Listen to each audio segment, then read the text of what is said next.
কিন্তু মরার আগে সে খুব জোর খ্যাচ আসে, চিল্লায়, তখন তার ধরে বেড়ে নিয়ে যায় ডাক্তারখানায়। আর ডাক্তার বলে, এই হারামজাদা, তুই যদি মরবি তো বাড়ি কেন মরলি না, বিষ খেয়েছিস, তা লোক জানবে কেন, এখানে কেন আসলি হসপিটালে?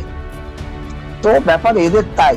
তোরা যাবি যখন সিপিএমরা যখন বিদায় নেওয়ার আগে, তখন নন্দীগ্রাম, সিঙ্গুর এইসব ঘটনাগুলো ঘটে গেছিল, নানান রকম চুরি দুর্নীতিতে ফেসে গেছিল, এরকম হচ্ছিল। এদের এখন সেই অবস্থা 2026-এর আগে বিদায় হবে।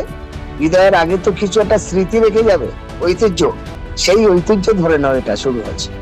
তার সাথে আলোচনা করে নিয়ে যিনি টেন্ডার পেয়েছেন তার সাথে কথা বলে, যে স্কুলে বালি জায়গাটা নিচু ছিল, বালি ফেলার জন্য, বালি তো খাল থেকে এসছে, গাড়ি ভাড়ার জন্য ওই পাইপটুকু যে টেন্ডার যিনি পেয়েছিলেন তিনি বলেছেন যে সদস্যকে যে এই পাইপটা তুমি নিয়ে বিক্রি করে এই কাজগুলো করে দাও।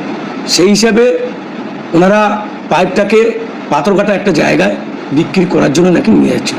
এই খায়রুল ইসলামরা সবসময় অনৈতিক কাজ করেন এবং মানুষ নিজেদের ড্যামেজ কন্ট্রোল করার জন্য মানুষের সামনে কিছু বার্তা দিয়ে ছেড়ে দেয়। আমি বলবো যে সমস্ত আধিকারিক পুলিশ অফিসাররা ওখানে এসেছিল তারা সঠিকভাবে তদন্ত করে যারা এই সমস্ত কাজের সঙ্গে যুক্ত আছেন তাদের দৃষ্টান্তমূলক শাস্তি দেওয়ার জন্য আমরা অনুরোধ করব।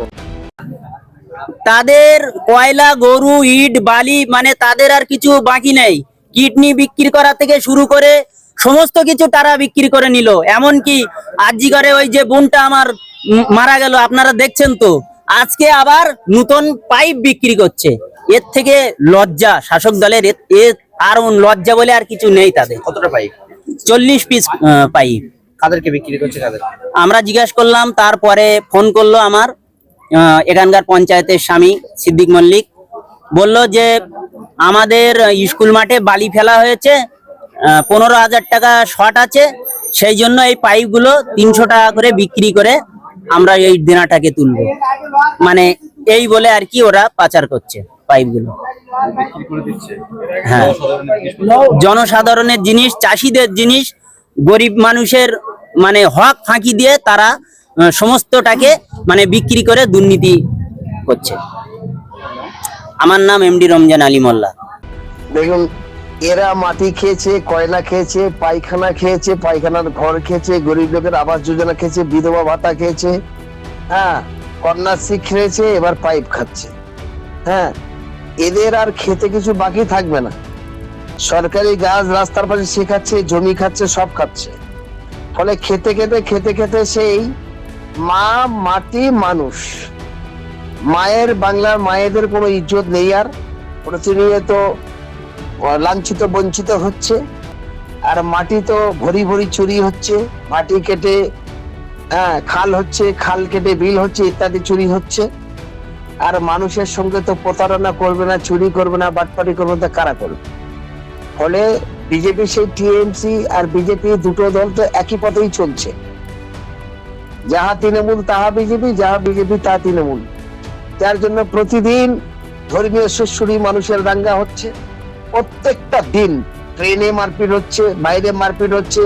আবার এদের নেতারাই পাতা, জুয়া, দেহ ব্যবসা, মদ, অসামাজিক কার্যকলাপ এখন দিদি নতুন করে শুরু করেছে। যাও, পাইপ চুরি করে খাচ্ছে, 10 লাখ টাকা করে বুথে বুথে দেবে। এই 10 লাখ টাকা কেন? বোম, বন্দুক, অস্ত্র কিনবে, মদ খাবে, সুন্দরী বান্ধবীদের নিয়ে গল্প করবে, তার জন্য।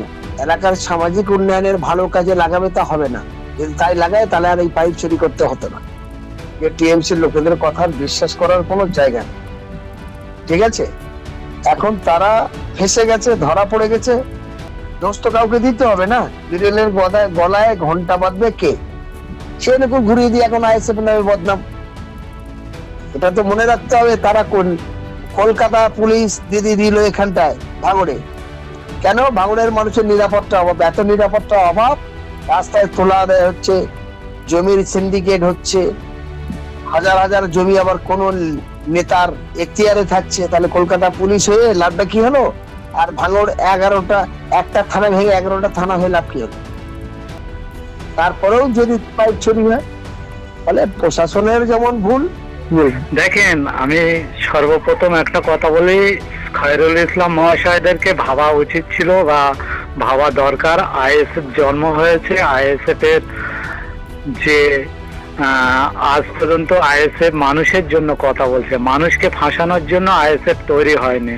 মানুষকে ফাঁসানোর জন্য দল তৈরি হয়েছিল 1998 সালে তৃণমূল কংগ্রেস, যারা মামাটি মানুষের সরকার বলে নিজেদেরকে আখ্যায়িত করত, পরবর্তী সময়ে টাকা মারা কমিটিতে রূপান্তরিত হয়ে গেছে। আজকে আমরা শুধু সাতলিয়া বলে নয়, ভাঙড়ের বিভিন্ন প্রান্তে দেখা যাচ্ছে কোথাও রড চুরি করছে, কোথাও পাইপ চুরি করছে। ইতিমধ্যে ভাঙড়ের এলাকায় বিভিন্ন জায়গায় সাধারণ মানুষের জমিগুলো নিয়ে তারা ছিনিমিনি খোলে, নিজেদের অধীনে করে। কোনো জায়গায় ওয়েটল্যান্ডের জায়গা, তো কোনো জায়গায় ভেস্টের জায়গা, কোনো জায়গায় সাধারণ গরিব মানুষের জায়গা তারা নিজের অধীনে করে নিয়ে বিক্রি করে বড় বড় কোম্পানিদের হাতে তুলে দিচ্ছে। এই খায়রুল ইসলামরা সবসময় অনৈতিক কাজ করেন এবং মানুষ নিজেদের ড্যামেজ কন্ট্রোল করার জন্য মানুষের সামনে কিছু বার্তা দিয়ে ছেড়ে দেয়। আমি বলবো যে সমস্ত আধিকারিক পুলিশ অফিসাররা ওখানে এসেছিল তারা সঠিকভাবে তদন্ত করে যারা এই সমস্ত কাজের সঙ্গে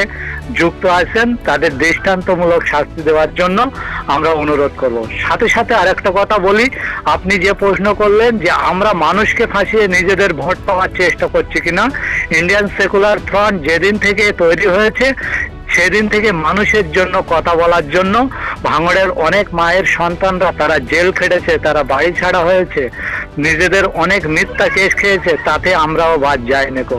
আমাদের অনেক নেতৃত্ববর্গ কেবলমাত্র ভাঙড়ের মানুষের শান্তির ঘুম বা শান্তিভাবে থাকার জন্য তারা লড়াই সংগ্রাম করছে।